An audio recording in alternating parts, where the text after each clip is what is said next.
All right. Do you want to go first so then I can go roll right Yes. on? Good Okay. evening. My name is Triana Miles. I am a parent educator with ECAC.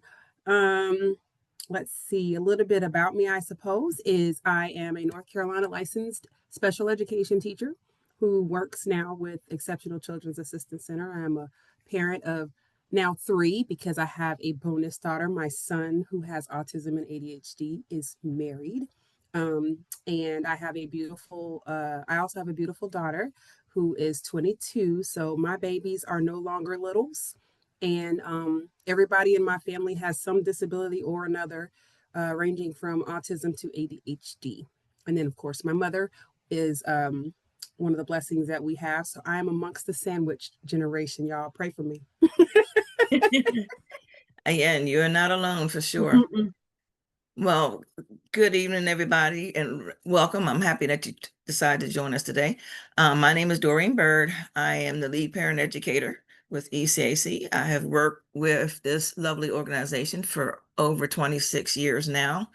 Um, I sort of found it as my calling because it was a interesting place to use all the skills that I picked up until that point from other experiences. I'm also the parent of two adult children who have ADHD and learning disabilities. They inherited their ADHD from me. Uh, but I didn't get diagnosed until after both of them were, so managed to go through school without having the diagnosis and such. And it's like, oh, that's why I had trouble with these things. And and to all of those who kind of debate whether or not to inform kids about their disabilities, they know that they're struggling, and it's nice to know that there's a name for it or there's a reason for it.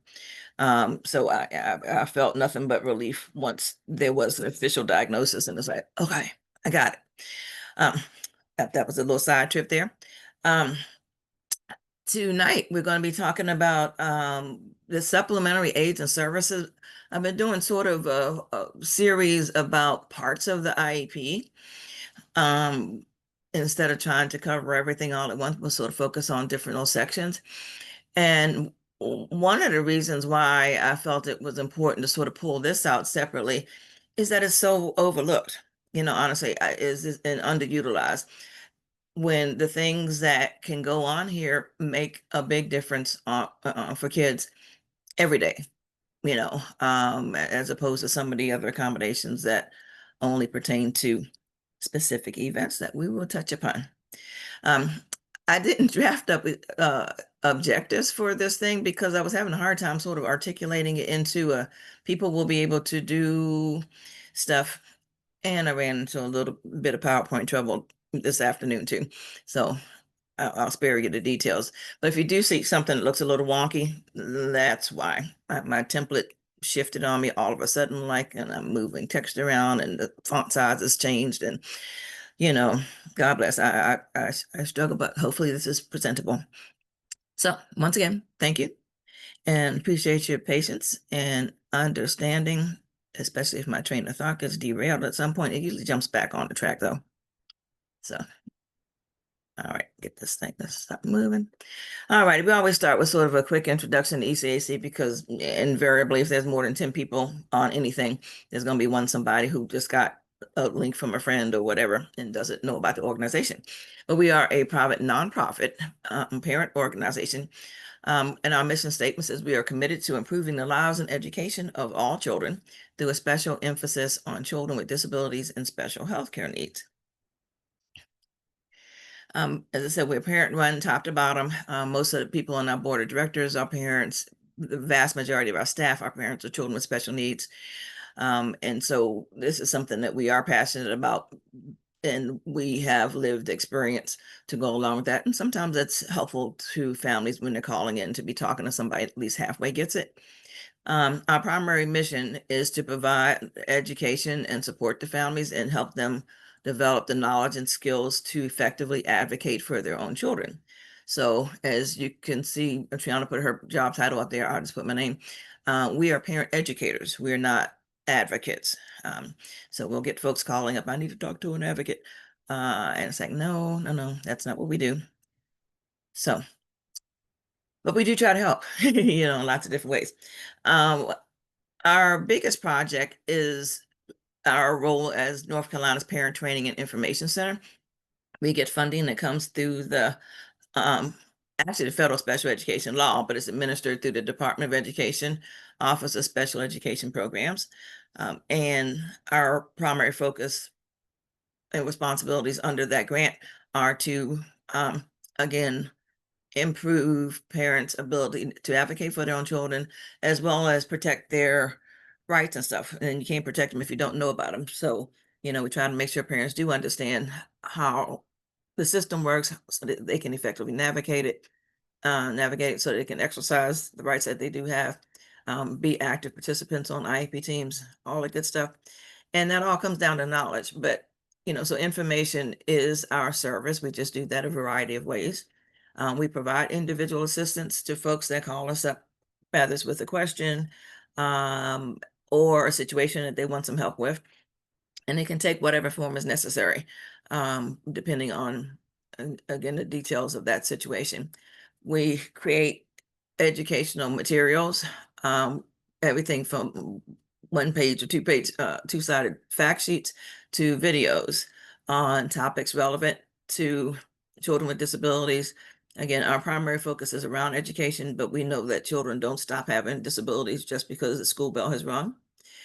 So, there's information that also deals with other aspects of life. We do webinars and workshops such as we're doing here today. And recently we've expanded our work directly with youth. Historically, parent training centers have worked with parents, but we are doing work with youth. We have youth advisory teams. We also have a transition program, which there'll be a prompt for that on the next page.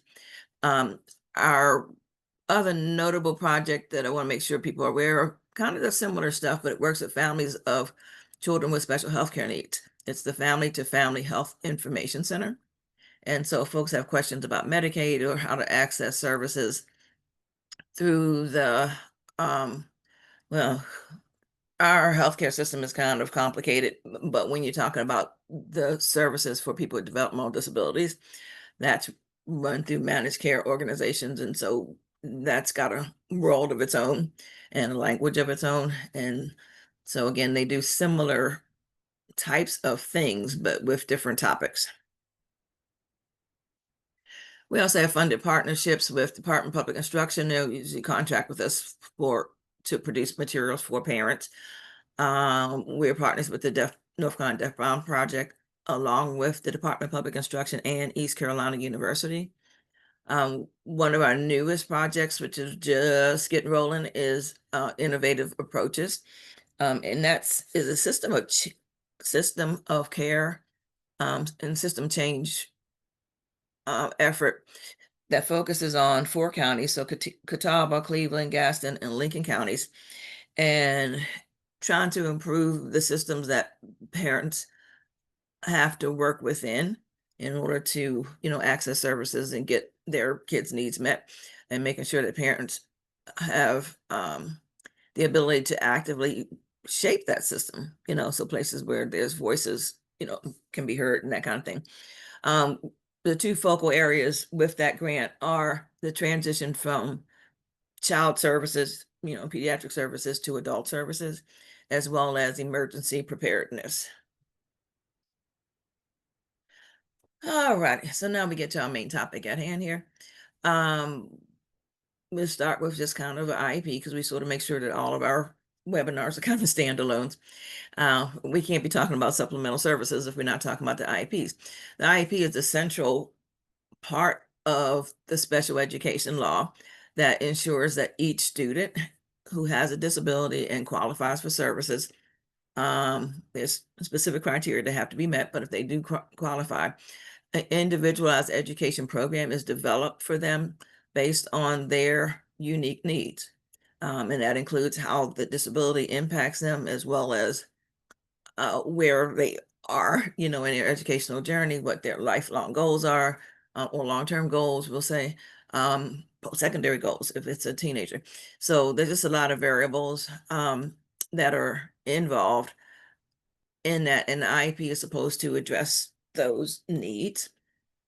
It doesn't really talk necessarily about the general education curriculum because all students are presumed to have access to the general education curriculum. Okay, so the IEP talks about what are we doing different for this child that has a disability. All right, there are some things, if you look up the definition of an IEP, it goes a written statement that includes. So these are some things that have to be in IEPs. There are statements about the child's present level of academic and functional performance in areas of concern. So any area, if they're initially coming into services, there'll be discussion about the whole evaluation. And the conclusion may be that in some areas, the child does not require special design instruction, but going forward, then it'll just focus on those areas that it's been determined that they do. So you're not going to see a present level on everything, but for those important areas that are important to that student, there'll be a description of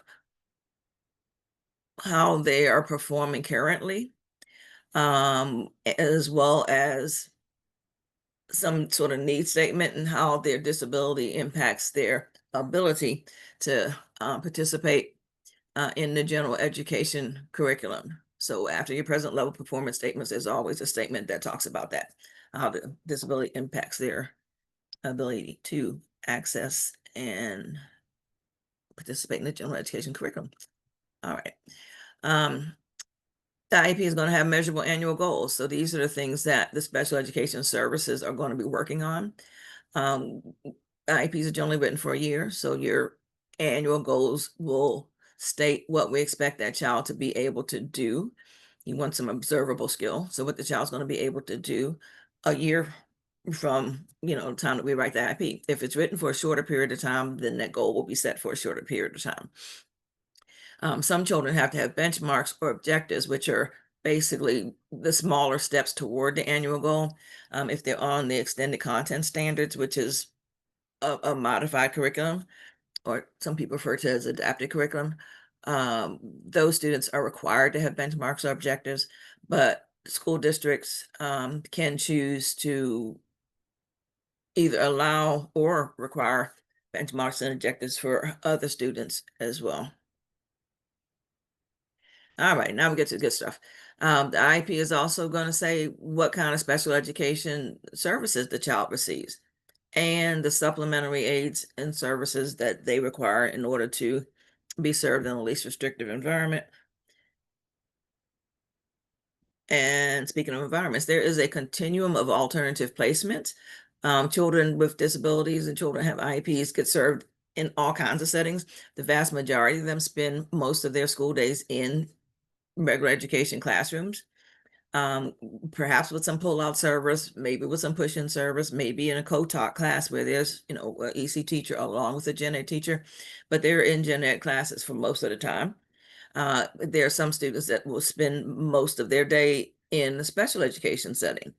Some of them will spend all of their day in a special education setting. And then there's some kids that need, we have a separate school as one of the placements on the continuum, and it works its way all the way up to hospital homebound. Um, and, that's at the extreme.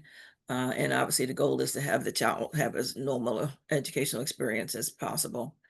But the services as they get described and the location of those services will determine the child's placement on the continuum. So whether it's going to be regular, resource, separate school, that kind of thing.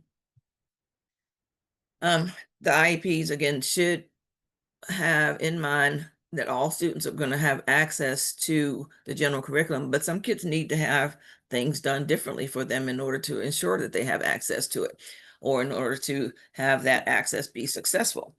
Because sitting in a classroom with folks and not knowing what's going on or not being able to do the things that are expected of you, that's not true access. That's just frustration. So again, IEP is written around that particular child's need, but the bottom line in the background is always going to be the general education curriculum. One of the key cornerstones of IDEA and Individuals with Disabilities Education Act, that is our federal special education law. And folks refer to the current version of it as IDEA 2004. the cornerstone of that law from the very first version of it has always been that children with disabilities are to be educated with children who don't have disabilities to the maximum extent possible where their needs can be met. Okay, so obviously that's going to be different places for different kids. So the IEP team will decide what is that child's least restrictive environment. But again, the general education setting is sort of your default, and then you only remove the child from the regular education environment when their needs dictate that that's necessary, and that, services alone in the regular education setting are not going to be adequate. Um, and that whole access to non-disabled peers extends to non-academic areas and extracurricular activities as well. So kids going on field trips, want to participate in some, their clubs and all that stuff. That also is supposed to be done in a least restrictive environment. So supplementary aids and services, and I think this is one of the slides I was supposed to be hiding because I think I have one right behind it. This is similar stuff, but we'll roll through it. They are the aid services and other supports that are provided in regular education classrooms or other settings, because kids can get supports in special ed settings as well, to enable the children with disabilities to be educated with non-disabled children to the maximum extent appropriate. But we also use those same kind of accommodations and modifications and supports in order to allow the child to participate in the general education curriculum, regardless of what setting that they're in. Okay, so they can be in a special ed classroom and still working on the general education curriculum, and participate in these other non-academic and extracurricular activities and settings successfully. The services may be needed to help them achieve their IEP goals. And ultimately, again, to be educated in the least restrictive environment. If you look at IEP, the way it's structured, everything past that goal really falls under the heading of least restrictive environment. So all the discussion about the services and accommodations and a whole nine, starting from just the regular special ed service, all of that is part of that least restrictive environment consideration. Um, there are various things that can be done to help kids benefit from their instruction. Again, sitting in a room doesn't help if they're not processing that information successfully. Being able to access the information, whether it needs to be presented in a different kind of way or whatever. Participate in classroom activities. Demonstrate what they know. You got a lot of kids that learn stuff, but they can't demonstrate it in the same way that other students can. And so some adjustments need to be made on that end. That's kind of where my kids were. They were LD and written expression. So, it was an output problem, not an input problem. These aids are designed to allow them to become more independent and function more independently, being able to access the whole campus and even to some degree community settings. If they're learning skills that are then going to be generalized out into the community, then, it's a long-term benefit there. And at the end of the day, we want to try to make sure that our students have as many options and possibilities as possible while they're in school, as well as in their future once they get out of school. I've seen way too many IEPs and 504 plans that only have test accommodations on them. Uh, and that seems to be the first thing that comes to mind. And in fact, many a parent has been told when they've asked for a 504 plan, for examples, well, all that's going to do is give you test accommodations. And I'm sure that the individuals making those statements honestly believe that. That doesn't make it true, but they probably really believe that. But no, it's so much more than that. We should be looking for the stuff that's going to make a difference every day and help the child learn the stuff that we're going to be testing them on. Because giving them extra time on the test doesn't help if they didn't learn it to start with. So, what are we doing to help the kids on the front end along the way? But testing is important, so let's go ahead and get that out of the way. That's sort of a easier bucket to delve into. Because there's a limited list of approved accommodations, that the state provides. There's a whole little booklet on testing students with disabilities. And the reason why these things are approved is it's been determined that they do not invalidate the test. So we want to make sure that the tests are still measuring what they're supposed to measure. And for example, the accommodation read aloud is available for just about every other kind of test except for reading tests. Because if you read to that student, it now becomes a listening test and not a reading test. So you've actually changed the skill that's being measured. So you don't, accommodations that alter that are not allowable. But if a child needs something that's not on the list, that can happen. They just have to make a special request for it. Hopefully well in advance to give the folks in at Department of Public Construction time to process that. So these are some, of examples of test accommodations that you will commonly see on kids' IEPs, extended time. Some folks may need large print, dictation describe, it's depending on the nature of the test that they're having. Student marks and test book. I put a little asterisk beside that because, the state is moving away from paper and pencil tests, when trying to get everybody to, as many people as possible, to do them on a computer. And some of the accommodations are kind of built into the software. So if somebody needed larger print, they can make the print larger on a computer. If they needed more contrast or less contrast, that can be done on a computer. Um, I think it can be set up to present only one item at a time. So there's some accommodations that um, are kind of built into the program that can be accessed. And so there's not going to be a whole lot of kids that really need to have the paper copy of it. And, folks have to seriously justify it because there's, has been pushback for families who've asked for that. Um, so just know that that's kind of a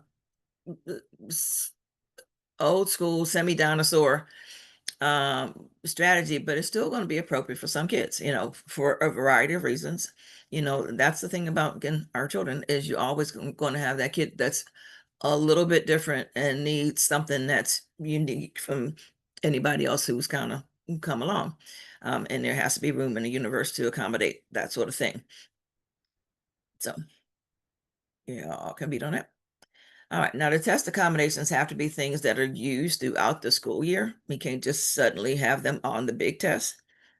Because I guess the logic is that if the student really needs extended time, then they're going to need extended time on other things as well. If they need to be tested in separate room, then they're going to need to be tested, whatever those issues are that make that something that's necessary for them. Those same needs should be still obvious along the way. And again, it's not about, hey, if we give them more time, we can maximize the output and give this kid a better chance of getting an A. Because the idea again is you're trying to sort of level the playing field and not create advantages for the kids. You just don't want their disability to be putting them at a disadvantage. So, the test accommodations are designed to sort of offset that. So if a child has slow processing speed, making them do a time test puts them at a disadvantage. They don't have the same opportunity to demonstrate what they know under that condition. So you alter the condition. Test can stay exactly the same, but you change that condition because that's part of what the disability related impact is. Now, whenever for any kind of accommodation and stuff, and certainly for some of the test accommodations, there's a need to be very specific. So there's some things like, for instance, if the child needs to be tested in a separate room, you have to specify how many people are going to be in that room with them. Is it going to be a one-on-one kind of situation? Is it going to be a small group? Well, if it's a small group, yeah, what are we calling a small group? Because there's small group up to 6, small group up to 12, or whatever the different options are. I once had a parent contact me and she was complaining that her child had testing in a separate room and there were 17 kids in a room. And it's kind of like, okay, that's like 5 fewer than what's in the other classroom. So what's the point here? But anyway, and when I inquired, they go, well, it didn't say small group. Okay, so you want to say, what it is that you think is appropriate for that child. If they're going to have extended time, how much extended time do they need? If we're talking about multiple test sessions, what does that look like? Are we talking about just having a child take breaks? Which I think there's some place in there where it's scheduled breaks as an option, or are we talking about breaking up the test over a period of days, where they'll do part of it on one day and part of it the next day. So, and you want to be specific about what that means. As with everything else in the IEP, IEP should be written so that somebody who was not part of their development can pick it up and know what it is that the child needs and have an understanding of where they stand in terms of their functioning and such. So this is another one of those areas where you want to make sure it's clear. Now, some accommodations automatically lead to others. So, for instance, if a child has read aloud, that pretty much automatically means it's going to be in a separate room. You're not going to have somebody reading to them in the middle of a classroom with a bunch of other kids who are trying to take a test. If the child has read aloud to self, then that's probably going to mean, that they're going to be tested alone, because if they're sitting there reading to themselves, again, that's going to be disturbing anybody else that might be in a room trying to test at the same time. So, again, there's some things that kind of, well, if we do this, then we automatically going to do the other. And as I said, we can get non-standard accommodations, but they have to be approved by the state well in advance of our state and district testing program. There's a point at which, sometimes people take things to extremes, and we don't want the solutions to one problem to create new ones. We have students that start pushing back on having to leave the classroom every time there's a quiz, every time there's something that may be like a little 10-minute quiz in an area that they're strong in, and they may not feel the need to leave the room and find it embarrassing. And then next thing you know, the parents being told, well, we're going to have to drop that accommodation off the IEP because he's not using it. Well, the IEP can be written with some parameters around it, such as it can say testing in a separate room for all tests over 30 minutes, or whatever the time limit may be. If there's another condition or factor that needs to be brought into play. Uh, Again, the thing that, I've learned in our little arena is that the answer to most questions is it depends, and that there's always going to be unique circumstances. So we're never going to have something that covers everything. We couldn't write a policy manual big enough to cover everything. So there's going to be somebody that needs something for a totally unique reason that we've never heard of before. But certainly it's not uncommon for kids to need some accommodations for, some subjects and not others. A child who has difficulty reading may be fine in math, or vice versa. And so they may need accommodations for, some parts of the testing and not everything. But anyway, putting some kind of parameters around that can maybe keep it from getting crazy and become burdensome. Now, testing is gone. So now we're talking about the stuff that happens every day. Kid shows up. Um, there are some children that wind up getting sort of informal accommodations, and there's certainly things that teachers have the authority to use their own discretion in providing for students. I mean, a child doesn't have to have an IEP or 504 plan to get preferential seating. If the teacher understands the reason for it, they can make that adjustment fairly easily. There's lots of other, relatively small accommodations that can happen, and there may be things that make a big difference for a kid. So if there's stuff that's taking place that's not documented, then, if we're sitting in the room, creating plans here, it's good to discuss those. And is it working? Is it not working? Because if something's happening and it really is making a difference, then you want to make it official, and document that kind of thing. So, families have gotten into trouble because of that. They may have had a really fantastic teacher who was doing all kinds of stuff that wasn't on their kid's plan. And then when they go to another classroom and the parents wonder, well, how come this isn't happening? How come that isn't happening? It's in their IEP. And you look at the IEP and it's not there because it was just happening and maybe started off in IEP, and after a couple of years, as new IEPs were written, certain things were not written into the new IEP because, oh, we automatically do that. Oh, we do that for everybody. That kind of thing. Well, maybe you do it for everybody, but it doesn't mean that the next teacher is going to do it for everybody or the next school. So again, if it's something that the child needs, it should be written down, even if you do, relatively routinely do this thing. If it's, necessary for this child, it needs to be documented. Um, Even with whatever's in place, you always want to ask, are there still difficulties in spite of what's currently there? And then you try to look at what changes and what do we need to do different to address those remaining difficulties. There is not an exhaustive list of all possible supports and services or accommodations or any of that kind of stuff. There are very few things that are not possible with an IEP, and only slightly fewer things that are not possible with a 504 plan. One of the big differences there is with the 504 plan, you're not going to be adjusting the curriculum, modifying the curriculum in any way, because if a child needs that, then they ought to have an IEP. But there's a lot of leeway as long as there's an actual need for that accommodation or that support. It's not about walking into the school with a wish list. And unfortunately, sometimes parents get sold a bill of goods where they may have had a property valuation and there's, 4 or 5 pages of recommendations on this thing, and they present it to the school and think that, okay, now they're going to do all this stuff. Well, schools don't have to follow every recommendation that's on a property evaluation. And there still should be discussion around why is this necessary? And what is the need that's trying to be met and how do we go about doing it?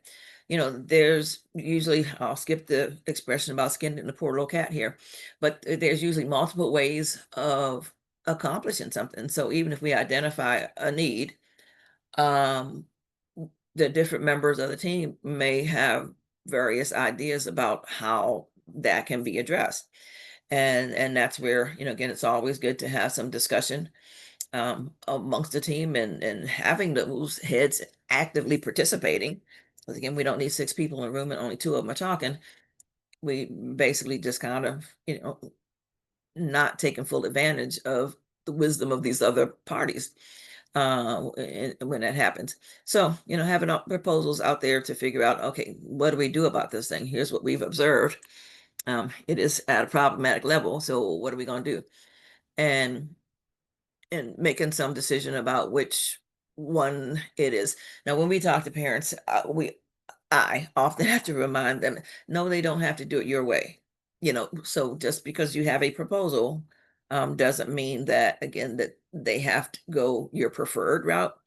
But what can't happen is leaving that need unmet if there's an actual educational need. So schools don't have to do ideal, but they do have to do appropriate. And there's some bottom level below which is no longer going to be appropriate if they're not, you know, providing supports and services to that student. So the need has to be met, but there can be options as far as how to do it. Every child with a disability, because we didn't talk about FAPE earlier, is entitled to a free, appropriate public education via IDEA as well as our state special education law. And everybody understands free in public education. Those pieces aren't really the issue. Where we get hung up sometimes is on the appropriate piece. And when it comes to students with disabilities, what's appropriate for one child is not necessarily going to be appropriate for another. So therein lies the need for this individualized planning to take place to figure out what's going to be appropriate for that particular student. And just FYI, the definition of FAPE in in the law talks about it goes to a bunch of stuff, but at the end of it, it says in conformity with the IEP. So basically, in order for that child to receive FAPE, the IEP is effectively defining what FAPE looks like for that child. And failure to provide the services and supports that in the IEP is pretty much by definition a denial of FAPE. And we want to look at the whole kids, not just their academic performance. For some kids, again, some of these areas are not going to be challenges for them, in which case it's like, hey, great, wonderful. But there are kids that do have challenges in any and all of them. And so, again, IEPs can address stuff that is not hardcore academic, can look at functional skills, communication skills, their social skills, uh, social, emotional, and behavior, et cetera, et cetera. So all of those aspects, looking at their physical functioning, because kids that have certain disabilities may create motor limitations or mobility limitations as far as being able to maneuver about the school building or participate in certain activities. We got a hand raise, and we're not going to take a verbal question at this point. If you can type it into the Q&A, then Triana can sort of, what we call it, triage it and decide whether or not it's something that she needs to stop me for and answer right now, or can it wait till we have our, question answer session at the end. There will be time for some question and answer. So at any point, go ahead and type them in. And like I say, if she feels like it's something that we need to stop and address right now, she'll cue me and we'll do that. Okay. All right, so kind of your starting point for a lot of this stuff is, what does a typical day look like? Times when I've gone into IEP meetings and we're thinking about what it is that we're going to try to um, provide for a student, especially if placement is a question, something like that is, it's like, okay, what does a typical day for second graders look like? What's a typical day for a seventh grader? That kind of thing. And having somebody sort of walk through it, activity by activity. And here's the thing that we do. At this point, uh, they go to lunch and then they still have some free time after lunch. So, okay, we want to count for their free time, because sometimes that's where stuff happens, or where the child is going to be, most uncomfortable because they don't have good social skills, etc. So anyway, walking through the entire day. Uh, and that includes basically start to finish, thinking about from the time they leave your house, uh, if they get on a school bus or something, until they come back home. So the whole day. And what kind of supports does the student need to participate in each part of that day? So again, there may be kids that can do some of it, but not all of it.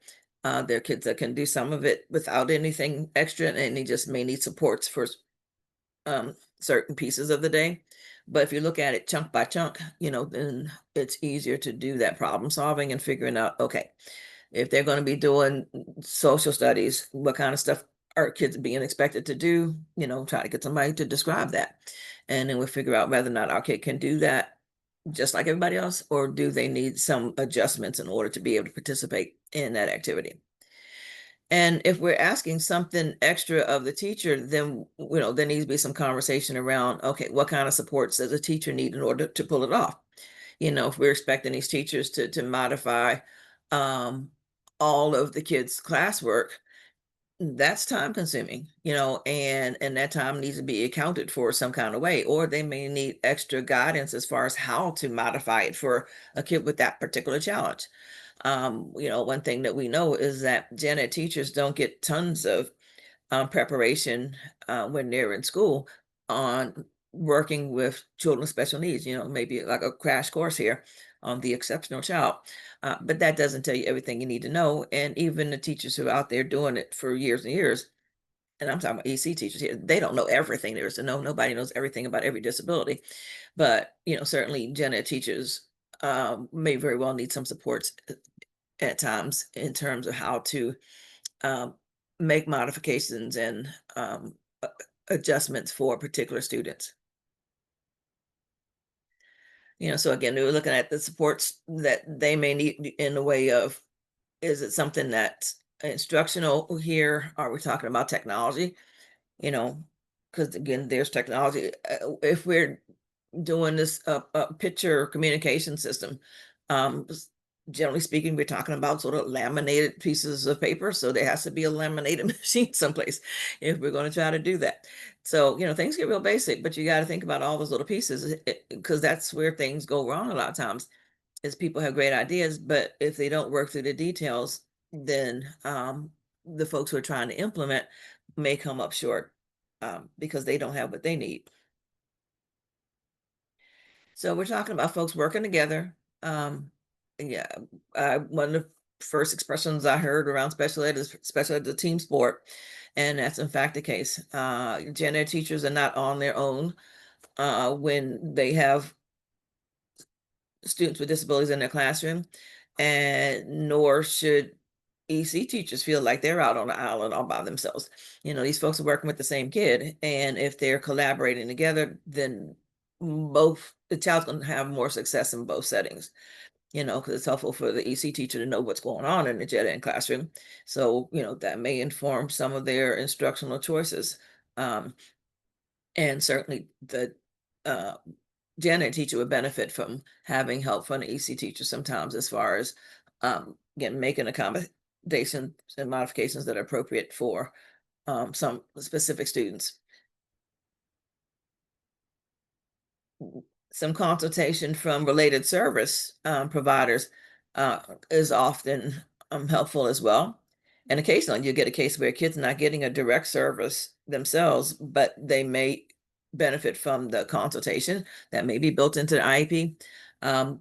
For example, kids that may have certain sensory needs, the occupational therapist may write up effectively a sensory diet, or here are some adjustments or modifications that need to happen in the classroom for this child to be able to function comfortably. But that doesn't mean they're necessarily going to be teaching the child or working with them directly as far as providing the therapy. We can still benefit from their knowledge in terms of them providing the consultation and recommendations to the staff. So there's resources that gen ed teachers can tap into. I do say though, if they're going to be doing it on the regular, then it should be built into the kid's IEP so that that time can be accounted for. Because when folks go, well, yeah, they'll get together when they can. Everybody has more to do than they've got time. That's just kind of the nature of the world. And so expecting these teachers to somehow magically come up with an extra 20 minutes, every week for this kid and that kid and this kid, you know, it's not going to happen unless it's planned. So what are the related services? We got a little definition here: transportation and other such developmental, corrective, and supportive services that may be required to help that child with a disability benefit from special education. So, that benefit is a related service. In this case, we got a kid who looks like he's doing physical therapy. If that service is helping a child maintain posture so that they can sit at a desk and um, hold a writing implement and other classroom tools successfully, then that's helping them benefit from the rest of their education along the way. So, but there has to be a reason for it and a connection to it. So there are going to be some children that qualify for some clinical services, rather it be OT or speech or something in the community, that won't be found eligible for them as a related service uh, educationally, because the IEP schools only have to address educationally relevant needs. So everything should kind of come together uh, to assist that child in benefiting from their education, accessing the curriculum, and being able to function in the school setting. Again, a child who can't walk up steps may have difficulty accessing the building if their school building has steps. So that becomes educationally relevant at that point. Okay.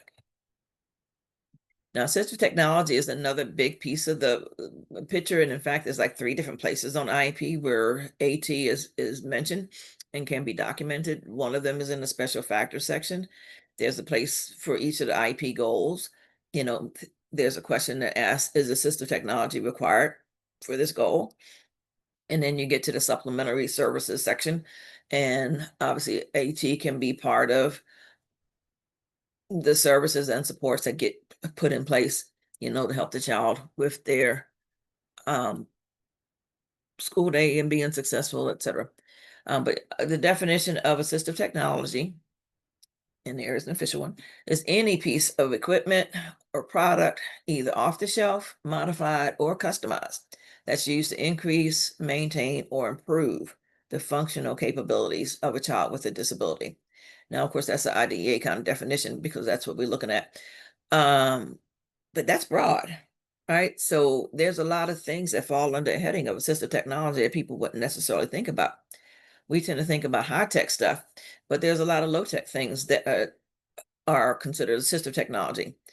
If a child needs certain kind of paper with raised lines, if they need adaptive spoons, if they need a slant board, if they need um, communication devices. Some of it can get high tech, we're not saying you're not doing that, but it's not always going to be high tech, being able to use a clipboard at their lap instead of having to, sit at a desk if that's not comfortable for them or doesn't put them in the right position for writing, then that clipboard can become part of their assistive technology.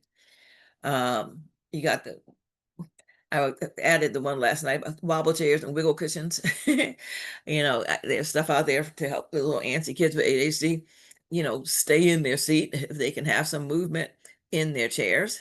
That may prevent them from being up and about and running around the room and being a nuisance to everybody. So for them, that can be a piece of assistive technology because that will be helping them improve their functioning. So, like I said, this is just kind of a list, and there's never going to be exhaustive list, but can show just sort of the wide array of stuff. I put at the top the apps because there's apps for everything, and if there aren't, there will be soon. Um, but that's great because there's a lot of solutions. A lot of these apps provide solutions to common problems, and folks need to be considering whether or not there's some tech on that level that might help a student accomplish whatever it is that they're trying to accomplish, or fill in some gap that they have in terms of their skills.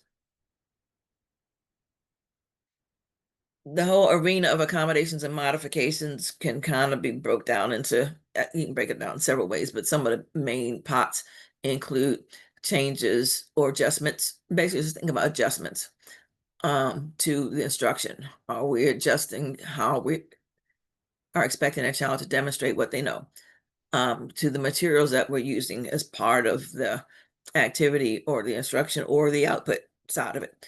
The learning environment itself, does a child need certain kind of lighting? And even when we're talking about um, preferential seating, that's effectively adjusting the learning environment for the child because you're trying to put them in a certain place where that environment is conducive for them to learn.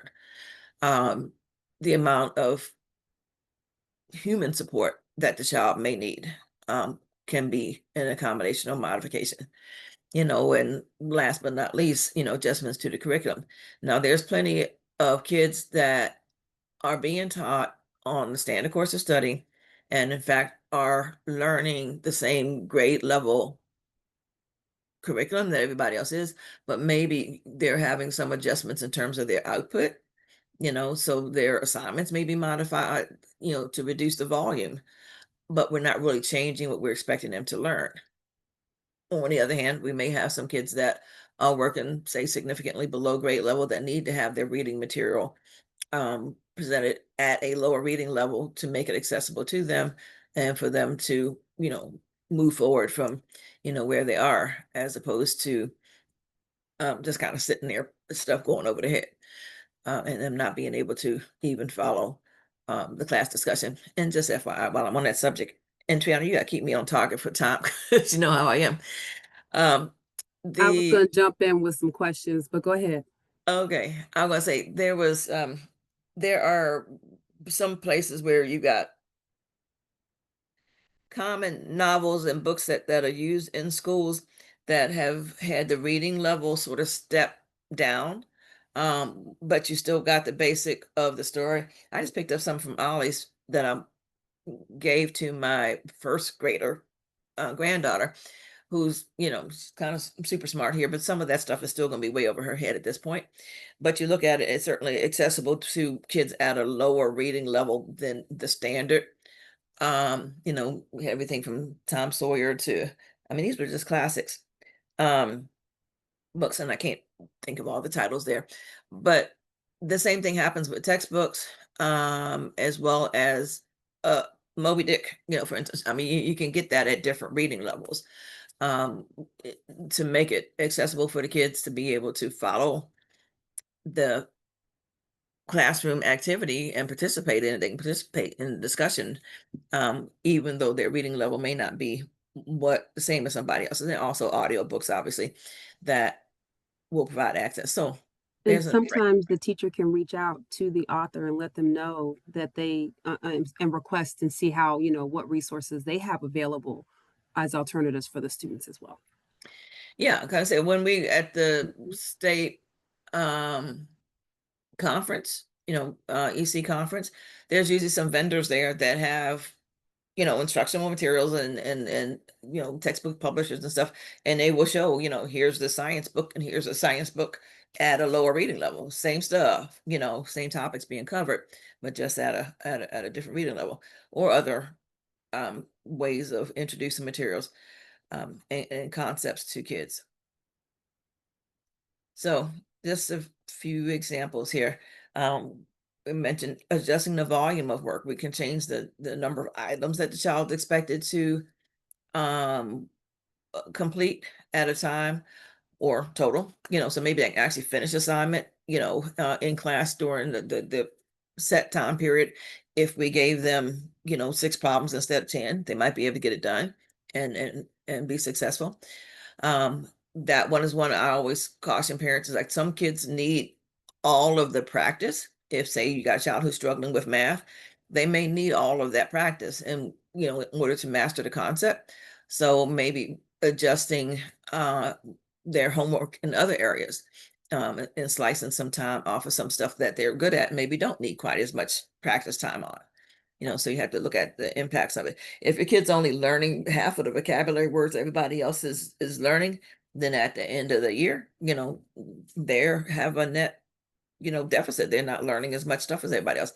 On the other hand, if they're learning the vocabulary, but we're only expecting them to be tested on, a certain number of the words, you know, then you kind of can get the best of both worlds with that. Uh, the time, how much time are they being allotted to whether it's learn something, to perform a task, complete an assignment, to do a test, whatever time is something that can be varied. The amount of support that they need in order to complete whatever it is that they're trying to do. Does the child need to be prompted? Do you got kids that need hand over hand support for some stuff?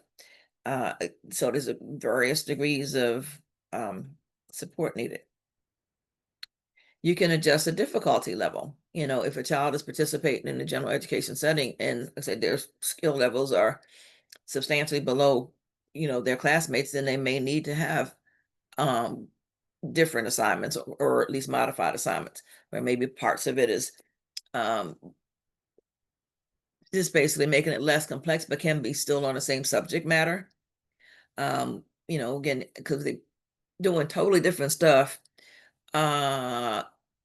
All by their lonesome, then it's kind of like they're being separated, even though they're in the same room. So there should be some connection to, the gen ed curriculum if we're going to do that. But they can, we can make adjustments how they participate. We got kids where, the participation adjustment is that you don't call on them unless they raise their hand. Okay, so getting they're sitting in the same room with everybody else, but if their confidence level or skill level is such that if you just randomly picked on them, chances are they're not going to be able to give you the right answer and they're going to be humiliated. And we don't want to do that, to a child, then okay, don't call on them unless they raise their hand. Because they're letting you know that they think that they have the right answer and then go ahead and do that. But the participation adjustments can be where they situate themselves. Um, my son, who has the world's worst handwriting ever, whenever they're doing group projects, he is not going to be the scribe. So it's not that, well, we rotate and we'll take turns doing this stuff. Cameron is never going to take a turn at being the scribe. You will regret it. So, that can be one of the little rules here on participating, because he can do lots of other stuff, but that's not one of the things he's going to do. Physical adaptations, again, there's some adjustments we need to make to the environment. We got kids that have taped the visible tape on the floor to identify where their areas are that they have their space, basically. That, okay, you can move around, stand up, sit down, get on your knees, do whatever you want to within this box, within this set space here. And that just having that tape represents a physical adaptation because we've changed something in that environment to make it more possible for this child to be able to stay in a classroom, not be disruptive, um, get benefit from their learning, and not have people fussing at them all the time. So, it can be something as simple as that. Like I say, lighting, some kids require special seating, got a variety of things that can be done there. The list goes on and on. So how do we decide who needs what? There's a process. First we identify that there is a need. Okay, something's going on that needs to be um, dealt with. Things aren't going well. Child's not being successful. So what is a need? And I will get a call. Hey, my child's failing. I always ask, are they failing because they're doing poorly on tests? Are they failing because they have missing assignments? Um, those are two very different problems, are they, and you got kids that are not learning it at all, or ones that learn it but can't put it out on a test. And so they're not able to show it the same way, but they are actually getting it. And you got the kids that aren't getting it. So all these different little scenarios, are going to require different solutions. So being, clear about what the problem is. And thinking about, okay, what do we know about this kid? Because understanding what their abilities and limitations are, and preferences, and experience, past experiences that shows up on some side somewhere. Because if they've had maybe in the past, being sat in the back of the room was always done as a punitive thing. My daughter's in second grade. She had a study carrel in her classroom that her teacher referred to as her office. And Tiana could either be invited to go sit in her office, or she could choose to go sit there by herself to help her focus. And it didn't take her long to realize that she actually could focus better and get her work done when she was back in there. So she took herself there a lot of times, but it never was done as a punitive thing. It was just an option for her. But a kid who has had it being a punishment is going to resist that as a solution because they've already got that history. And it's got a negative connotation for them. So, some of the top their past experiences need to be taken consideration too. So if everybody is brainstorming and coming up with solutions, you got more to pick from, and then hopefully make some decisions about what it is that you want to go with. If we're not sure about where to go, maybe there's not enough information at hand. So is there some additional assessment needed to determine what's going to be the appropriate solution here? And particularly when we're talking about things like the technology stuff, a student may need an assistive technology evaluation that can take into account, okay, here's the um, skill or the task that we want them to be able to do, what we're trying to accomplish here. Here's what their limitations are, and where is there some technology that can bridge that gap. People who do that for a living are going to have a deeper uh, set of tools, in terms of ideas for what might work and what is possible there. If we're trying to decide, does the kid need, OT at this point? Or do they now need to have speech, maybe not for Arctic, but maybe for some language related issues? Maybe we need to have some additional assessment to just make that decision. So, the IEP team may conclude that more information is needed before even deciding something.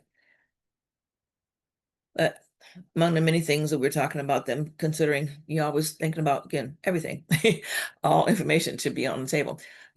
Again, where are we trying to get this kid? If we got a child whose long-term goal is, hey, we think they want to go to college, um, then somewhere along the way, and again, I have stories on everything. A former coworker of mine had a son who was deafblind, and after he got to college, she realized that they should have changed up some of the technology and tools that had been introduced to, because what he was using while he was in high school was adequate for the high school environment, but it didn't crosswalk into the college environment. And it would have been much better to have introduced that stuff earlier and had him master that, before he shows up on campus someplace. So sometimes you think about, where are we going? And then that may mean going this way versus that way, making a different choice. I mentioned the past experiences and gave a example of that. You want whatever your solution, if we got a variety of ones on the table, then which one is going to get the job done best, or quickest, more efficiently, so there may be some pros and cons to either, so you sort of weigh it. Um, is it something that the kid's going to be able to use for a period of time? It's, whenever we're looking at like communication tools and stuff for kids that need all-call systems, they need to have things that can grow with them. If you give them something that, okay, yeah, it works for now, but if they do start building vocabulary, then now the tool is no longer going to be um adequate, and we got to start all over learning a new system. Well, let's start with the other system to begin with. And if you can choose something that has some flexibility to it, that's going to be better in the long run. So, again, you think about the ongoing stuff, what's going to allow the student to be more independent. Are there any potential negative impacts to whatever it is that we're trying to do? Because there may be. If everything is equal, then cost is a legit consideration. Now, folks that can't start off with saying, oh, we can't afford that, we don't have the resources, kind of thing. But if we got three good solutions on the table and one of them is going to cost three times more than the other, then there's no reason why one or the other two can't be utilized. That would be fair game. And again, all things being equal, if they're not equal, then you got to sort of weigh the cost benefit. Sometimes it's hard to know for sure what will work. And it's occasionally, the right move to do a trial period and say, okay, well, let's give it a shot, see how it goes. And then, you plan for a step opportunity to come back and see how it's going. You evaluate that. And if something's really working for the kid, then yes, maybe now we'll go ahead and put that into the IEP where it's going to be more or less a permanent part of their education program. And if it doesn't work, then you pull another something out of that little bin of ideas that we brainstormed.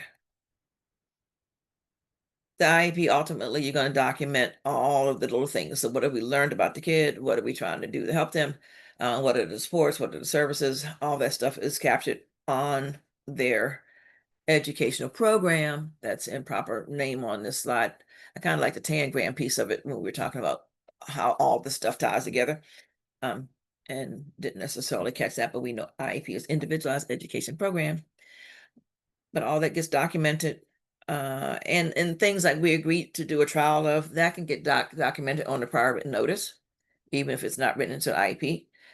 So that way, again, we've got some written commitment that we can go back to and say, okay, this is what we agreed upon and why. For the rest of this thing, we got some different ideas for maybe basically just examples of how some of these accommodations and services can match up to different challenges. And there's often some overlap between kids that have auditory processing problems and ADHD, especially on the receptive end. So that's why we got our poor little kid sitting there looking clueless. It's kind of like, huh? What you talking about? So, making sure we're pairing the auditory instruction with something visual or modeling it. So you're showing them, you got kids that are hands-on learners, they don't learn best just by hearing. FM systems to amplify the teacher's voice above the background noise and make it easier for kids to focus, and or make auditory discriminations between the sounds. Having copies of either teacher notes, study guides. The peer notes are sort of iffy. I wouldn't try that anything less than high school. Often by high school, teachers can identify some kid in class who has real good handwriting and takes good notes, but lower grades not so much. But that way we're making sure they at least have all the core concepts down and know what to go back and study and look into and in that kind of thing. Teacher checking for understanding when assignments or important information is being put out there to make sure that the kid got it. Because I told you that yesterday. Well, if they didn't hear it or didn't entirely get it, then that's not very helpful. Giving lesson plans in advance and or at least letting people know what the topics are can provide opportunities for pre-teaching. If it's within house, it could be a matter that could be one of those collaboration pieces where the gen teacher is providing the lesson plans or giving a heads up to the EC teacher about, hey, we're moving into this new unit on this thing.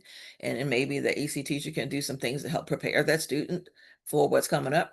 If it's information that's just being sent home, oh, next week we're going to go into such and such a topic in science. Well, over the weekend, we might find some videos that speak to that, volcanic activity, or whatever, that may lay some groundwork that makes the instruction that happens later stick better because the kids got a little bit of a anchor point and some foundation there.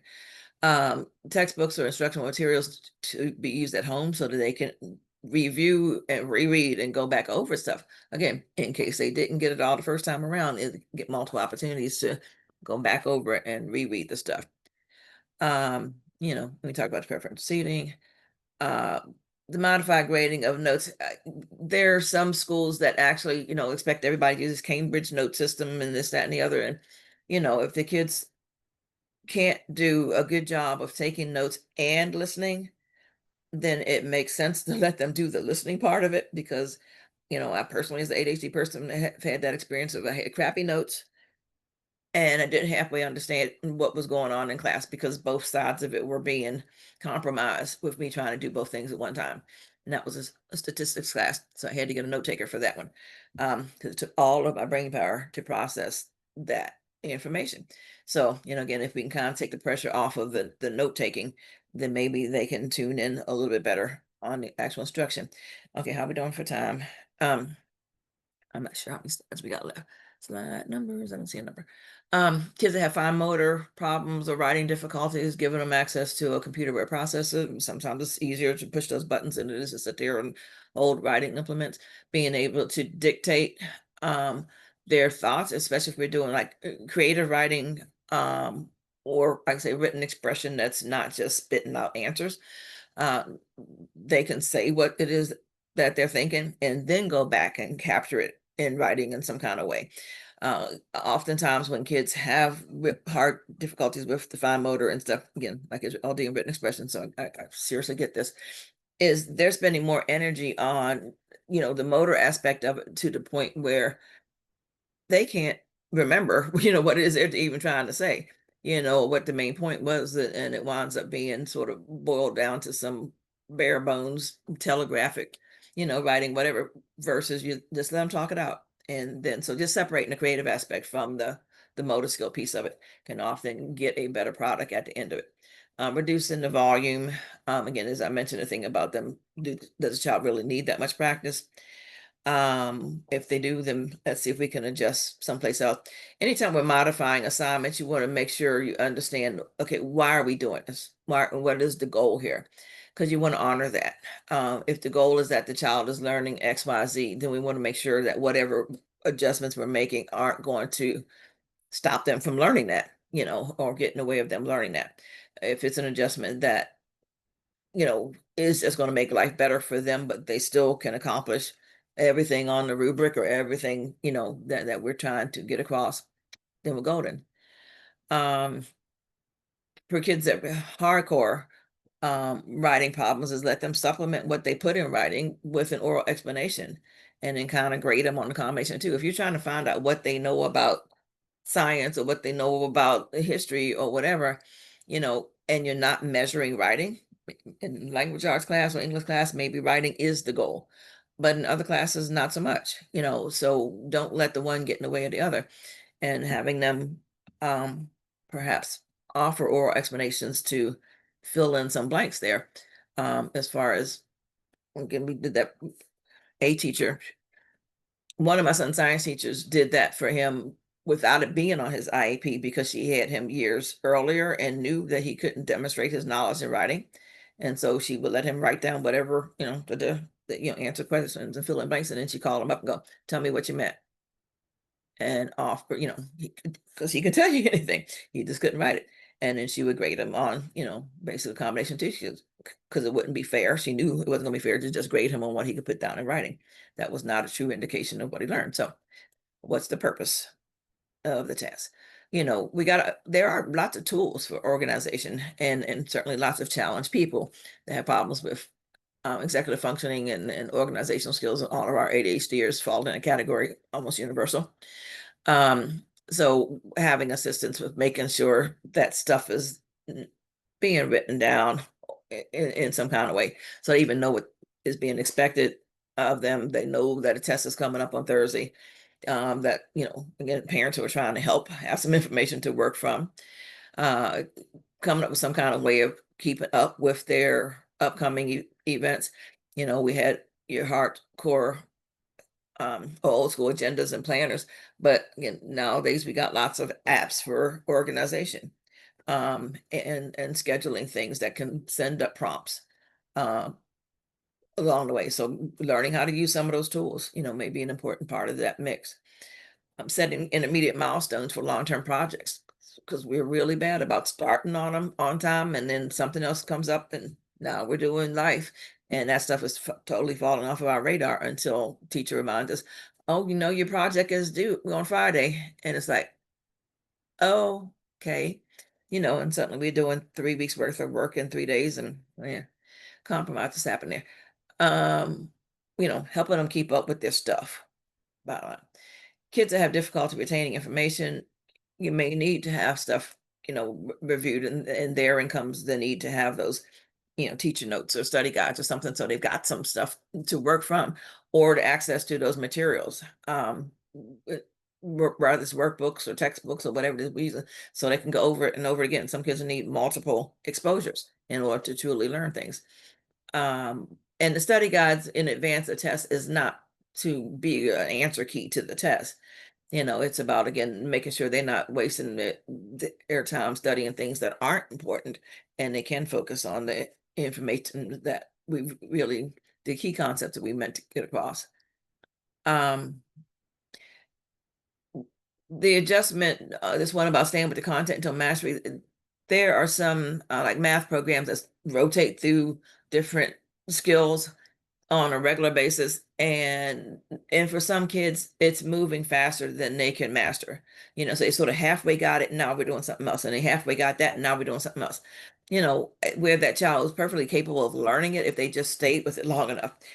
So instead of jumping from here to there, maybe they needed to stay with that for another, even another couple of weeks might have made a difference. So having, for some kids, that may be necessary to use a different approach to the instruction, so that they can, retain and seriously learn the information at hand. Again, that's something EC teacher can make that kind of adjustment easier than a gen ed teacher who has a whole classroom full of kids to be moving along at a time. It seems odd to have medical and behavior issues on the same page, but some of these things wound up being relevant to both. Kids that either move slowly through the halls, or kids that have behavioral difficulties with peers when they're in the halls during class changes. Think about middle schoolers and high schoolers at this point. That's one of those key places, in those bathrooms, in hallways, on the playground, outside, all those unstructured spaces are where kids are much more likely to have problems. So if we can kind of get them away from those um, settings, that can make all the difference in the world. So if they leave a little bit early, a little bit late, then they're not out there in the mix of all the craziness. Being able to use the bathroom during class time, so they're also not in the bathroom when everybody else is trying to get in and out there in a hurry. And things are more likely to happen. Adjusting behavioral or attendance expectations. A kid who's out sick a lot is going to, I mean, basically, you're gonna have to make some adjustments as far as what we expect from attendance, and come up with some kind of way of making sure they get filled in on what they missed while they're gone, and allowed to make up work without it being burdensome, that kind of thing. Um, you know, Behavioral expectations, we got schools that have reward systems that some kids are never ever going to be able to meet because of their disability. And so, there may need to be an adjustment in terms of what we expect from them in order to earn that award. You want to provide an incentive for improvement, but the bar can't be set so high that they can't even see the top of it, let alone meet it. And you got all this kind of little odd end things here. Offering choices instead of just challenging kids into power, with power struggles. Um, Providing extra supervision during times when we know that there are things likely to, where a child's more likely to have problems for one reason or another. Providing advance notice of transitions or changes in the schedule. if there's a substitute teacher happening, maybe there needs to be a different plan for what that child's going to do that day. And that can be true for kids that have medical issues as well. If we got, you know, new people coming in that don't know about their particular feeding needs, for example, that can become a health and safety issue. So planning for, okay, what do we do if this happens? Making various adjustments, allowing the snacks, modifying the schedule, blah, blah, blah, blah, blah. The preferential scheduling, that can be for like high school kids in particular, you know, not giving them the hardest part of their toughest subject at the time when they're the least capable of being able to perform. Rather, that means doing it earlier or later, depending on the kid. As you kind of don't want to present a worst case scenario, to the student. It'd be nice to be able to aim toward a best case scenario, but at least not the worst case ones. Remember, IEPs are intended to meet the unique needs of kids that are caused by disability, not cover all the stuff that normal kids do. There's not any particular list that teams are limited to. There's always space for other, and they can write that in. There shouldn't be generalizations about, well, we do that elementary school, but when they get to middle school, kids can't have that. We want them to be more independent. Or when they're in middle school, they go, well, we don't want to do that here because when you get to high school, they're not going to be able to do that. So you get folks making decisions at one level because of what they think is going to happen at another level, and if the kid needs it, then they need it. It doesn't matter if that's common at that age or not. They may have needs that have nothing to do with their category of eligibility. A child may have category may be emotional disability and they have fine motor needs. Well, if we need to address the fine motor stuff so they aren't sitting around getting frustrated and ticked off and therefore set up to have more, behavior problems, then, that's a legit, issue that needs to be addressed. Again, being specific, being willing to make adjustments because, we make best guesses and it may not always be right. Here's the key to trigger the survey thing. I don't know if you got a little poll queued up, Triana. It's only got like 3 questions or something on there, so not a big deal. If you take a couple minutes, then I can answer questions while y'all do that. And what do we got? Everybody, it is question time. There are about 4 questions in the Q&A. You better get them in now. I've been asking for them the whole time. Let's go. But just like with anything else, because we are federally funded, not only do we want to know how well we're doing, it is important for our funders to know that we are doing what has been agreed in our contract. So if you would be so kind to fill out this evaluation, it is literally 4 questions, and it would greatly help us, and we would appreciate it so much. So in the meantime, Miss Doreen, are you ready for those questions? Do you have them, or you want me to ask them out? Oh, I can't see them, so please read No them. problem. I got you. All right. So I have question number 1. I won't mention people's names since this is more private. So a child, what about requesting a one-on-one aid for your child? What are the requirements to qualify, and how do you go about requesting this? There's no one set of requirements because kids have individual assistance for a variety of reasons. Some kids have physical needs, some kids it's behavioral support. There's just several different circumstances that lead to that. What we generally suggest to parents is being clear about what it is that you expect that person to do for your child and make sure that those things are documented. So if you expect them to be providing, frequent prompts and redirection, then make sure that that's documented, that they need prompting and redirection. If they're going to be escorting the child if they need to leave the room to cool down, because they're getting upset or something like that. Okay, but they still need adult supervision, and we don't want a teacher to have to leave the classroom, et cetera, et cetera. Then that's one of the things that they need to have, adult supervision. But we're going to build in the access to this, cool down area in there. So you're basically again talking about all the stuff that you need that needs to be done for the kid.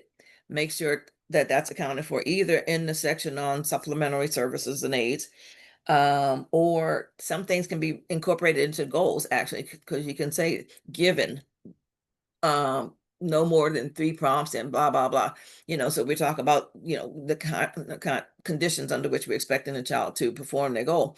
Well, if the kid's getting 3 and 4 prompts on everything we're asking them to do, that's a whole lot of staff time and focus. And is it reasonable to expect a teacher to do that and still teach a class?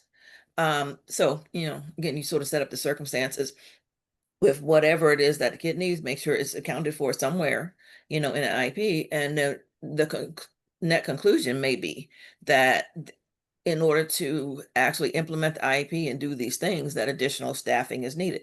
Now, sometimes that may take the form of a, individual assistant. It could take the form of an extra assistant in the classroom. So we've got just another set of hands and eyes and whatnot.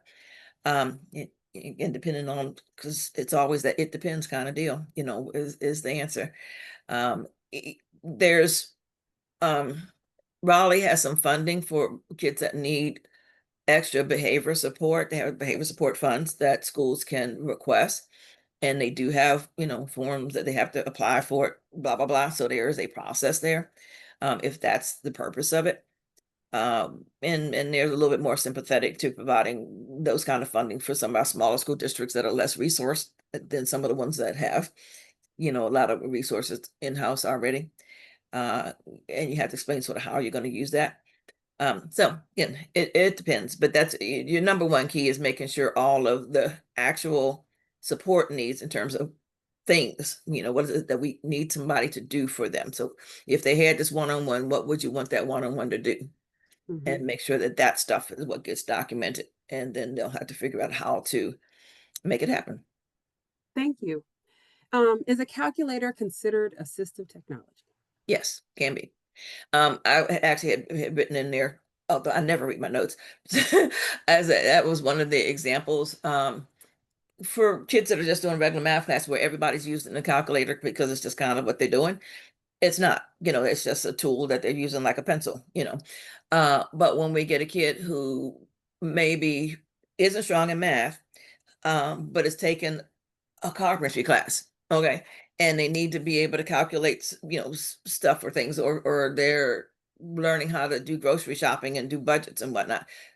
You want to not have their lack of basic math skills get in the way of them learning this next level, higher level stuff, right? And so at that point, that can become the calculator is now the assistive technology that's allowing them to perform at that next level and access, again, increased options and blah, blah, blah, blah, blah, because we're doing something different for that kid at this point than what's happening for everybody else.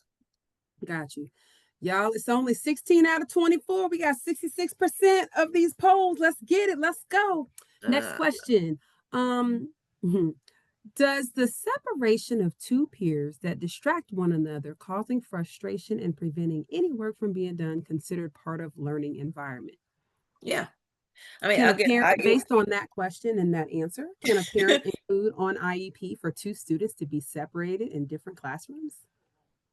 no, you can't insist that they be on different classrooms because we don't know what the, situation is going to be in terms of staffing or any of this kind of stuff. And that's not something parents have control over. You can put in there, just minimize contact with certain peers or disruptive peers or however, because I've actually seen people write that into IEPs where we talked about, but we chose words kind of carefully to Mm-hmm. basically say, try to keep the kids apart as much as possible. Um, but that could be like within the classroom. You want to make sure, one's sitting over here, and then you get them as far as it can go. He's in the front and on this side, and she's in the back on that side. When they're working in small groups, you don't put them in the same small group, on a project because they're going to bump heads, that kind of stuff. So, yeah, you try to do what you can to minimize the opportunities for conflict, but you can't insist on them being a grade assignment or class assignment is one of the authorities of school principals, and that's their job to do that. Right. That sounds also like a classroom management um a thing, but I digress. So uh can how do you deal with a parent who is never satisfied even when the school is going above and beyond for their child? You pray for them. I mean, there are people that are that way, and they aren't going to ever be. And so you do the best that you can by the child. You do what you think is certainly what's necessary. Clearly, that's your bottom What's line, appropriate? is Yeah, you do what's absolutely. necessary, Mhm, what's appropriate for the student. And there's nothing wrong with doing best practice if you have the ability to do that, right? So I'm not saying do minimum, but that's at least, right? mhm. There is a bottom line there. Um, Right. uh, Everybody, I hope, who's in education wants kids to be successful. We want them to learn. We want them to Mhm, be all they can be, et cetera, et cetera. So, again, you do what's right for the kid. It's not about appeasing the parent. It's mhm. about what the child needs. So And we have a public oh, go ahead. I thought you were done. I apologize. oh, well, I was going to backpedal to the class separating the kid thing, because we actually had that in my son's elementary school. These two kids who had the same name, matter of fact, the Brandons, they were gave each other problems in kindergarten and first grade. And then in second grade, we had an extra teacher come in. So there was opportunities to separate them.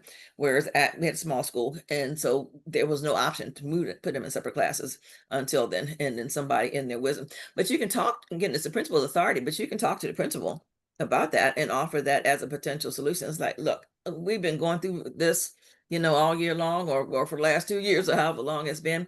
And it would be so much simpler if we can just kind of have the kids in separate classrooms. So when you make your classroom assignments, can you please keep that in mind? Good. There's That's a absolutely good one. nothing wrong with And asking that. there's no shame in bringing in the EC director for the professionals as well, right? And your EC department. I know there was a question in reference to dealing with going over and beyond. Sometimes you just let that department handle it. Well, That chain of can command, be done work up, too. you Yeah, work your chain of way up command. That's one right. step at a time. Absolutely. So there was a question about private schools and public schools. And it was the question was asking about the standards for IEPs. I did answer it privately and said that private schools they're not bound by the standards of a child's IEP. However, then the question was the response was so a It was child a is better follow-up. off going to a public school to get the necessary services that is needed to benefit the child. Kids have rights in public schools that they don't have in private schools. There are some private schools that specialize in working with kids that have particular disabilities. So you could find yourself in a private school situation that does a good job of meeting the needs. The vast majority of them are not prepared to handle kids with significant disabilities, rather significant in terms of learning, significant learning disabilities, intellectual disabilities, behavior needs, whatever. If they just deviate a little bit from the norm, they can generally swing with it. But when it starts getting a little further away, then that may become problematic for them. And some schools are more willing to try to work with students than others. There are private schools that actually write up stuff that they call an IEP, but it's not binding, and it's not part of the law. So IDEA does not apply to private schools. It does apply to charter schools. So just FYI, charter schools are not private schools, but it doesn't apply. So Section 504 doesn't apply to private schools. It's an anti-discrimination law there, unless they get federal funds for something in particular. So you just got more rights in the public school, and your child has more clearly stated rights in the public school system. So if I had a child that had any kind of significant disability, and there was not a specialized, place that I knew they were going to be okay, um, I would take my chances with the public school system, where there was an opportunity to advocate for them and try to make things happen. Private school, you're just at their mercy. Thank you. That was the questions in the Q&A. All righty, and it's 8 o'clock. All right, we got 19 out of 20. If that one Mm-hmm. last person could fill this thing out, then we can skip the survey when we send I the went on follow-up. ahead and ended it. Huh? I ended it already. Oh, okay, okay. Yep, Um, yep. so- well, maybe we can figure out the so it might not be bad. Well, if in the follow-up, if you get a survey, if there's a survey link, then obviously you can ignore it if you already Right. offered your input. And for that person who didn't, Mm-hmm. um, please do the survey. even if it's Now there's some other information on the slides. What was that we wanted to provide? Um, well, I'm trying to get this thing closed. Well, we just kind of get to oh, I'm sorry. How to find us if you want to reach out, and certainly if you're dealing with any individual situations, then contact us. If you go through our website, there's a couple of different places, a form to request assistance from a parent educator. And that's sort of our preferred method because that gives us a starting place. We'll know what county you're in and this, that, and the other. So some basic information we'll have. Um, and what the question is, because there are times I've already queued up some research before I even, try to reach out to the parent because I've seen the question that they send in. mhm. So that's ideal, but you can also, just call us. You can send an email to the email address. And again, we'll send out the PDF of the presentation so you'll have this contact information. But noodle around on the website too, just to check out the resources and information that's available there. And visit our YouTube channel, and Facebook page. We got all kinds of different ways Oh yeah. that you can find us. And like I said, we do information a lot of different kind of ways, and even sending stuff out via Facebook is one of them. We have our newsletter, there's all kinds of good stuff. ECAC is great. That's why I've been working here for 26 years. I'll make a shameless plug. Um, but we try to help. And if we don't have what you need, we'll try to point you in the right direction. So thank you once again for being so kind as to take time out of your day. I hope you got something out of today's presentation and you have a good rest of your evening. Thank you. All I right. hope you all have a great evening. Thank you for coming. All right. Where's our thing to shut us out? Oh, wait, there's another question in here. Um, Let me see if she's still here before I answer it. Because there's no point in answering the question if she's not Unless here. it's something that you think may be of general interest. Right. Yep, she's still here. So it says, can evaluations within a year with your own private OT and speech therapist be enough for an evaluation to get your child an IEP? Or is it best to go with the school's evaluation? Well, a single OT evaluation is never going to be enough because OT is only offered as a related service. So the child would have to have a need for specially designed instruction of some other sort. Um, in addition to perhaps having that OT need, so the OT would be offered if they needed that in order to access the special ed. So there has to be underlying need for specially designed instruction of some sort. Now, speech therapy can be a standalone service because there's a category of eligibility for speech language impairment. Uh, Whereas for most kids, it's a related service for them, but it can be for them. But OT is never going to be a standalone. And anytime you get a private evaluation in schools, there's a set of rules and processes for 14 different categories. Each one has its own set of required evaluation components that have to be in place. And then there's eligibility criteria. So having a diagnosis is not going to be sufficient. They still have to run their process. And make sure that all the little boxes are checked in terms of all of the evaluation pieces before they can even consider eligibility. So that's almost never going to happen that somebody's going to have a IEP a private evaluation that covers everything that's required. So there's just always going to be some other pieces that need to be added. Thank you, Ms. Doreen. So I have a personal looking question. Um, is the school allowed to send a student who is post-op, and this might be something you want to answer offline. Is the school allowed to send a student who is post-op, recent surgery, now in a wheelchair, home for a week until the school reviews medical accommodations and amends IEP? It depends. So we'll hit you with that and then let that go. Again, if there's because we talked about kids that have medical needs, you want Mm-hmm. to have those medical needs well documented. So there's places where doctors can fill out forms that have their orders and say this is the kind of care that this child requires. Some kids may only need a 504 plan where really we're just talking about, hey, they can't do PE. Mm-hmm. Or they can't do steps for a while. They'll need to have access to the school's elevator. If we're just making those kind of minor adjustments, then it's not even getting the school nurse involved with that. That'll be just um, I'd say a 504 accommodation that can happen. Uh, Right. But if they do need some ongoing special treatment, more or less, or special monitoring, if they need medications administered, if they need people standing at the ready to respond in case something goes wrong, Mm-hmm. God forbid, or any of this kind of stuff, where we're talking about actual health care, Mm-hmm. then that needs to be well documented and planned for and in place. Um, i- Frankly, they're concerned about liability. As a parent, I'd be concerned about all these people ready to take proper care of my kid, as well. So, I would hope that it's out of a mutual concern for the child that they're saying, well, let's make sure we're going to do it right, as And opposed to that's fighting each other. something that's where the parent provides information specifically from the doctor suggested, Yeah, resources, you contact responses. this, your school has a Hmm. nurse assigned to them, even if they don't hang out in their building all the time. Yep.